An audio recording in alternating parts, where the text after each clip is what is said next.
फर्जी डॉक्टर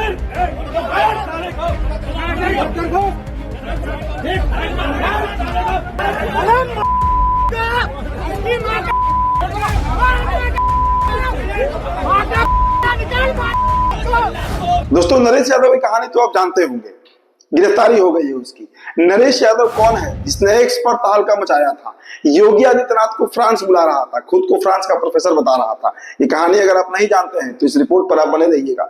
विस्तार से आपको हम दिखाएंगे उसकी गिरफ्तारी की पूरी कहानी। एक ऐसा षड्यंत्र रचा गया आईटी सेल के द्वारा कि आपके होश उड़ जाएंगे। दोस्तों, इस खबर पर बने रहिएगा।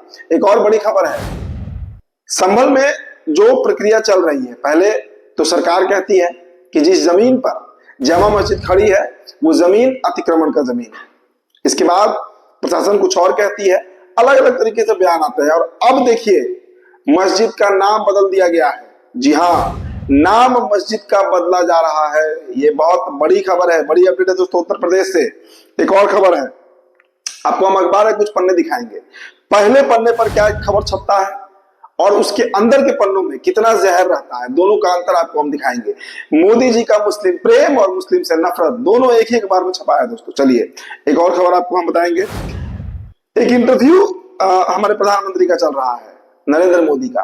अब इसमें पत्रकार महोदय जो है, जो जर्नलिस्ट हैं, एंकर हैं, जो कहिए, उन्होंने इतने तीखे तीखे सवाल पूछ दिए नरेंद्र मोदी से कि नरेंद्र मोदी के पसीने छूट गए हैं, पानी पीना पड़ा है नरेंद्र मोदी का। दोस्तों, मैं व्यंग कर रहा हूं, आपको वीडियो दिखाऊंगा कि कैसे नरेंद्र मोदी के चाटुकारिता में पूरा मीडिया जगत डूब चुका है। एक और खबर है दोस्तों, मणिपुर में वक्फ बिल के समर्थन में एक मुस्लिम नेता जो है वो आ गए थे।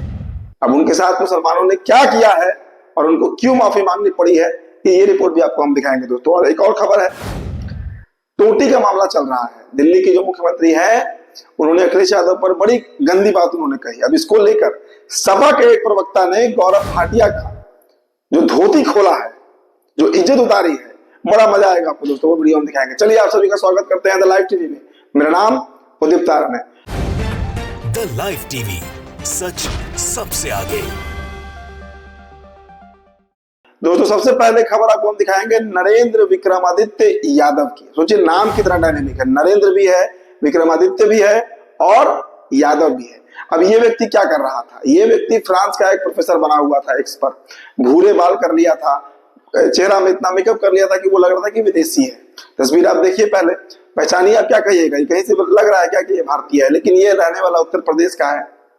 इसने क्या कांड किया कि इसने दोस्तों एक्स पर तरह तरह की बातें लिखी। योगी आदित्यनाथ को फ्रांस बुलाया कि फ्रांस के दंगे हो रहे हैं और यहाँ पर अगर योगी जी रहते तो 24 घंटा में इन दंगों को शांत कर देते। खूब तारीफ, संघ का एकदम फेवरेट बना हुआ था ये यादव जो है। अब देखिए, जब इसका जुर्म पकड़ा गया, इसका फ्रॉडिज्म पकड़ा गया, जो धूर्ते ये कर रहा था, जब वो पकड़ा गया है तो इसकी गिरफ्तारी हुई है दोस्तों। देखिए, एक और संघी आइकन जो है वो जेल जा रहा है। और सबसे बड़ी बात दोस्तों कि देखिए, ग्रुप ने भी इस पर सवाल किया। ये प्रोफेसर जॉन बना हुआ था फ्रांस का और कह रहा था कि योगी जी को फ्रांस आना चाहिए। मतलब पूरी दुनिया में डंका बज रहा है योगी का, ये एक्स पर साबित करने पर लगा हुआ था। अलग अलग तरीके से ये ट्वीट करता था। सोचिए कितना बड़ा फ्रॉड, और आईटी सेल की इसमें कितनी बड़ी भूमिका रही। अब तस्वीर देखिए, गिरफ्तारी की तस्वीर देखिए। पुलिस इसे टांग कर गाड़ी में बिठा रही है और थाने ले जा रही है। फर्जी डॉक्टर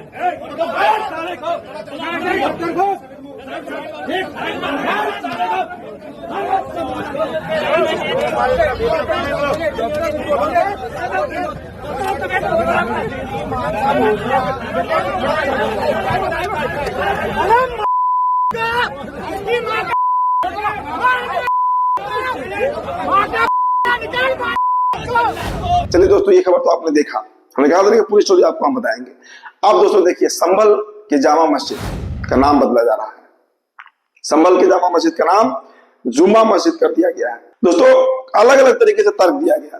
500 साल पुरानी संभल जामा मस्जिद को सरकारी जमीन पर बने होने का दावा यूपी सरकार ने किया। इलाहाबाद हाईकोर्ट ने अपने आदेश में जामा मस्जिद को कथित मस्जिद बता दिया।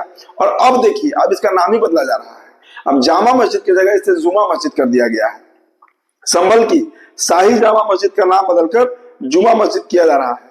आर्कियोलॉजिकल सर्वे ऑफ इंडिया यानी पुरातत्व विभाग ने नए नाम के साथ एक नया नीला बोर्ड भेजा है।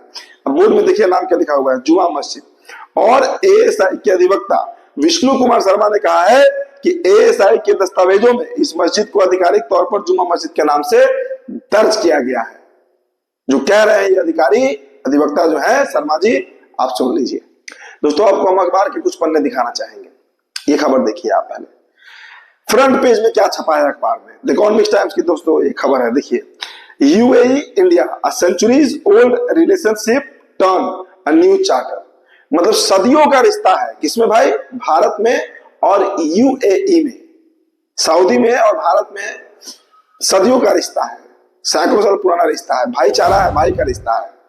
तो एक तरफ मुसलमान देश के साथ इस तरह का रिश्ता बताया जा रहा है, और इसी एक अखबार के अंदर में अगर आप पन्ने पलटिएगा तो एक से एक खबर आपको मिल जाएगी जिसमें मुसलमानों पर अत्याचार, मुसलमानों की लिंचिंग, उन्हें जबरदस्ती जेल भेजना और तरह तरह की खबर जो है वो निकलकर सामने आते रहती है। दोस्तों आपको हम एक इंटरव्यू सुनाना चाहेंगे। पत्रकार महोदय, जर्नलिस्ट साहब, एंकर साहब पीएम से इतने कड़े कड़े सवाल पूछ रहे हैं कि प्रधानमंत्री साहब के पसीने छूट जा रहे हैं। हम चाहेंगे दोस्तों कि पहले ये वीडियो आप देख लीजिए। आप प्रधानमंत्री जी हमेशा एक मिशन मोड में क्यों रहते हैं? ऐसा लगता है कि जैसे आपको ये महसूस होता है कि काम बहुत ज्यादा है और आपके पास टाइम बहुत कम है। आपकी बात सही है। और क्या इसके लिए ऊपर वाला शक्ति भी और ज्यादा दे देता है क्या? जैसे सीएम के समय जब आप काम करते थे उससे काम तो आपका बहुत बड़ा है, तो उतनी शक्ति भी देता है क्या? ऐसा है कि मेरा जो बैकग्राउंड है, प्रधानमंत्री जी जैसे मैंने गुजरात मॉडल का जिक्र किया, विकास का, गवर्नेंस का, वो एक अपना अलग ही मॉडल था।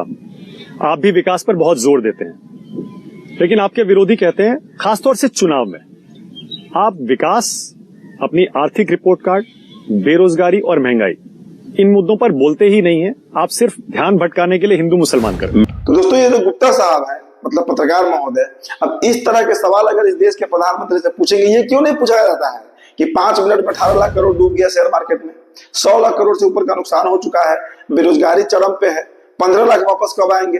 कई सवाल है जो पूछे जा सकते हैं। कई वादे किए थे पीएम साहब ने, पूरा नहीं हुआ आज तक। लेकिन नहीं, सवाल क्या पूछा जाएगा कि आप में दैवीय शक्ति है, आप पे भगवान का कृपा है, आप इतना अच्छा काम कर ले रहे हैं, आपके अंदर काम करने की इतनी हड़बड़ाहट रहती है। ये सब सवाल, मनगढ़ंत सवाल, बेहूदों वाला सवाल जो है ये हमारे प्रधानमंत्री साहब से पूछा जाता है, और शुद्ध भाषा में अगर कहें तो चाटुकारिता की जाती है। दोस्तों आपको हम एक और खबर बताएंगे, मणिपुर की खबर है। देखिए वहां वक्फ बिल के समर्थन में एक मुस्लिम नेता आते हैं। मणिपुर में वक्फ बिल का समर्थन करने पर भाजपा नेता असगर अली के घर में तोड़फोड़ हुई है और आग लगा दी गई है। घटना के बाद असगर अली ने मुस्लिम समुदाय से माफी मांगी है और उन्होंने केंद्र सरकार से नए कानून को वापस लेने की मांग की है। तो दरअसल दोस्तों सीधा सा मसला है, बात से जब बात ना बने तो फिर यही होगा जो हो रहा है इस देश में। मणिपुर ने एक उदाहरण के तौर पर हमने आपको बताया। देखिए ये हिंसा का हम कभी समर्थन नहीं करते हैं, ना लाइव टीवी करता है, लेकिन वक्फ बिल के समर्थन में अगर कोई मुस्लिम, और वो भी सिर्फ पार्टी के चलते आ रहा है, तो फिर क्या ही कहना। चलिए दोस्तों आपको हम सिवान की खबर बताते हैं। देखिए भारतीय जनता पार्टी के सांसद जनार्दन सिग्रीवाल और डीएम के बीच पर पथराव हुआ है। ईंट पत्थर और लाठी डंडों से ग्रामीणों ने इन पर हमला कर दिया है। दरअसल ये निजी जमीन का मामला था और वहां पे सांसद महोदय खुद पहुंचे थे, साथ में जिलाधिकारी थे यानी डिस्ट्रिक्ट मजिस्ट्रेट, और इन पर गांव वालों ने पथराव कर दिया। अब वो वीडियो पर तेजी से वायरल हो रहा है। देखिए दरअसल इस मतलब जो हमला हो रहा था, इस दौरान मौके पर अफरा तफरी का माहौल हो गया। किसी तरह दोनों को पुलिस ने वहां से गाड़ी में बिठाकर रवाना किया, नहीं तो अनहोनी हो सकती थी। दरअसल महाराजगंज के टेकरा हरकेशपुर गांव में केंद्रीय विद्यालय बनना है, इसके लिए जमीन का निरीक्षण करने के लिए महाराजगंज के बीजेपी सांसद जनार्दन सिग्रीवाल पहुंचे थे।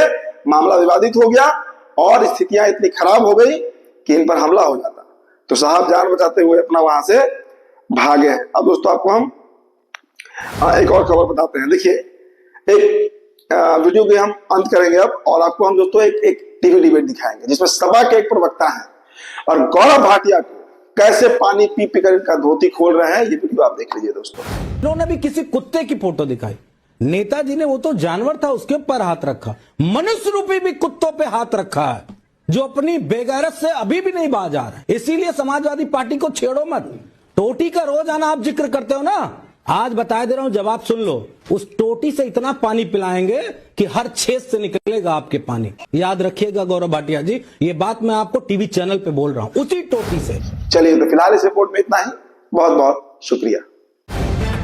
द लाइव टीवी, सच सबसे आगे।